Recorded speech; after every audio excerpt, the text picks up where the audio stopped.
നവകേരള March ജനുവരി 15 മഞ്ചേശ്വരത്ത് വെച്ച് ഉദ്ഘാടനം ചെയ്യുകയാണ്.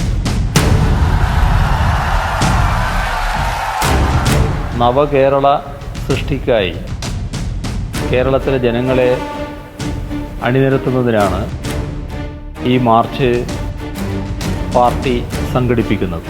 സഖാവ് പിണറായി വിജയൻ്റെ നേതൃത്വത്തിൽ നടത്തുന്ന നവകേരള മാർച്ചിന് എല്ലാവിധ ആശംസകളും നേരുന്നു. കേരളത്തിലെ ലക്ഷക്കണക്കിന് ബഹുജനങ്ങൾ പങ്കെടുക്കുന്ന ഏറ്റവും വലിയ ജനകീയ പ്രചരണ പരിപാടിയായിരിക്കും ഈ നവകേരള മാർച്ചിൻ്റെ ഭാഗമായി കേരളത്തിൽ നടക്കാൻ പോകുന്നത്. ഈ ജാഥ ഇക്കാലത്ത് ഏറ്റെടുത്തിട്ടുള്ള മുദ്രാവാക്യം നമുക്കെല്ലാം അറിവുള്ളതുപോലെ തന്നെ ദൈനംദിന ജീവിതത്തെ വല്ലാതെ ബാധിക്കുന്നതായിട്ടുള്ള അസഹിഷ്ണുത, ചോരപ്പാടുകൾ വീഴ്ത്തുന്നതായ ഒരവസ്ഥയിലേക്ക് മാറിയിരിക്കുകയാണ്. ഇന്ന് വലതുപക്ഷ രാഷ്ട്രീയ പ്രസ്ഥാനം നടത്തുന്ന അഴിമതി നിറഞ്ഞ ഭരണത്തിനെതിരായിട്ടുള്ള വികാരം സമൂഹത്തിൽ ശക്തിപ്പെട്ടിരിക്കുകയാണ്.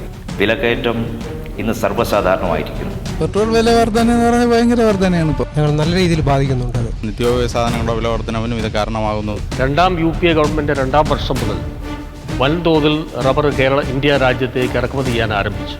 240 രൂപ വിലയുണ്ടായിരുന്ന റബ്ബറിന് ഇപ്പോൾ കിട്ടുന്നത്, കൃഷിക്കാർക്ക് കിട്ടുന്നത് 90 രൂപ മാത്രമാണ്. ഇവിടെ ജനങ്ങൾ പച്ചക്കറിക്കാണെങ്കിലും അവശ്യ സാധനങ്ങളായ അരി, അങ്ങനെയുള്ള ഉപ്പുമുളക്, അതിനൊന്നും വില പിടിച്ചു നിർത്താനുള്ള ഒരു ഇതിനും സർക്കാർ നോക്കുന്നത്. അഴിമതി വിമുക്തമായ കേരളത്തെ സൃഷ്ടിക്കാൻ, മതനിരപേക്ഷ ഉള്ളടക്കത്തോടുകൂടി കേരളീയ സമൂഹത്തെ യോജിപ്പിക്കാനുള്ള വളരെ പ്രധാനപ്പെട്ട ഒരു പ്രവർത്തനമാണ് ഈ മാർച്ചിലൂടെ ഞങ്ങൾ ഉദ്ദേശിക്കുന്നത്. ഫാസിസ്റ്റ് ലക്ഷണങ്ങൾ പ്രകടിപ്പിച്ചുകൊണ്ടിരിക്കുന്ന വർഗീയതയ്ക്കെതിരായി ചിന്തകന്മാർ, എഴുത്തുകാർ, കലാകാരന്മാർ, ബുദ്ധിജീവികൾ എന്നുവേണ്ട നമ്മുടെ ജീവിതത്തിൻ്റെ എല്ലാ തുറകളിലും പെട്ടവർ, ചിന്തിക്കുന്ന മനുഷ്യരാകെ തങ്ങളുടെ പ്രതിഷേധം പങ്കുവെക്കുകയും ഉത്കണ്ഠകൾ രേഖപ്പെടുത്തുകയും ചെയ്യുന്ന ഒരു കാലമാണിത്. നമ്മുടെ ഗവൺമെൻറ്റും അതേ വർഗീയത തുടർന്നു പോന്നുകൊണ്ടിരിക്കുകയാണ്.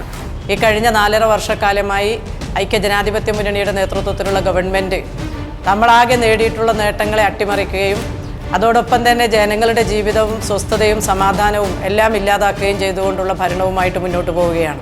കേരളത്തിൻ്റെ വികസന ഗ്രാഫ് പരിശോധിച്ചാൽ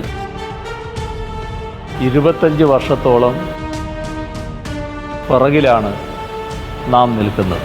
നിലവിലുള്ള UDF ഗവൺമെന്റ് അതിനുവേണ്ടി യാതൊരു നടപടിയും ഇതുവരെ കൈക്കൊണ്ടിട്ടില്ല. അവിടുന്നാണ് നവകേരള സൃഷ്ടിയുടെ പ്രാധാന്യം ഉയർന്നു വരുന്നത്. കേരളത്തിൻ്റെ മതനിരപേക്ഷ പാരമ്പര്യം സംരക്ഷിക്കുകയും അഴിമതിയുടെ ചെടിക്കുള്ളിൽ നിന്ന് കേരളത്തെ രക്ഷിക്കുകയും വികസനത്തിൻ്റെ പുതിയ പാതകളിലേക്ക് കേരളത്തെ കൈപിടിച്ചുയർത്തുകയും ചെയ്യുകയാണ് നവകേരള മാർച്ചിൻ്റെ ലക്ഷ്യം. ഈ സന്ദേശം ജനങ്ങളിൽ എത്തിക്കാനാണ് പാർട്ടിയുടെ പോളിറ്റ് ബ്യൂറോ മെമ്പർ പിണറായി വിജയൻ്റെ നേതൃത്വത്തിൽ ഒരു മാസക്കാലം നീണ്ടു നിൽക്കുന്ന ഒരു മാർച്ച് സംഘടിപ്പിക്കാൻ തീരുമാനിച്ചിട്ടുള്ളത്. പിണറായി വിജയൻ നയിക്കുന്ന നവകേരള മാർച്ചിന് ഞങ്ങൾ സ്വാഗതം ചെയ്യുകയാണ്. ഈ വലിയ ജനമുന്നേറ്റത്തിൽ നിങ്ങളും ഭാഗവാക്കുകളാകണം എന്ന് വിനയപൂർവ്വം അഭ്യർത്ഥിക്കുക. ജാഥയുടെ സ്വീകരണ കേന്ദ്രങ്ങളിലേക്ക് എല്ലാ വിഭാഗം ആളുകളെയും സ്വാഗതം ചെയ്യുന്നു. കേരളത്തിൻ്റെ ആകെ എല്ലാ വിഭാഗം ജനങ്ങളുടെയും സഹായവും സഹകരണവും പിന്തുണയും ഉണ്ടാകണമെന്ന് അഭ്യർത്ഥിക്കുന്നു.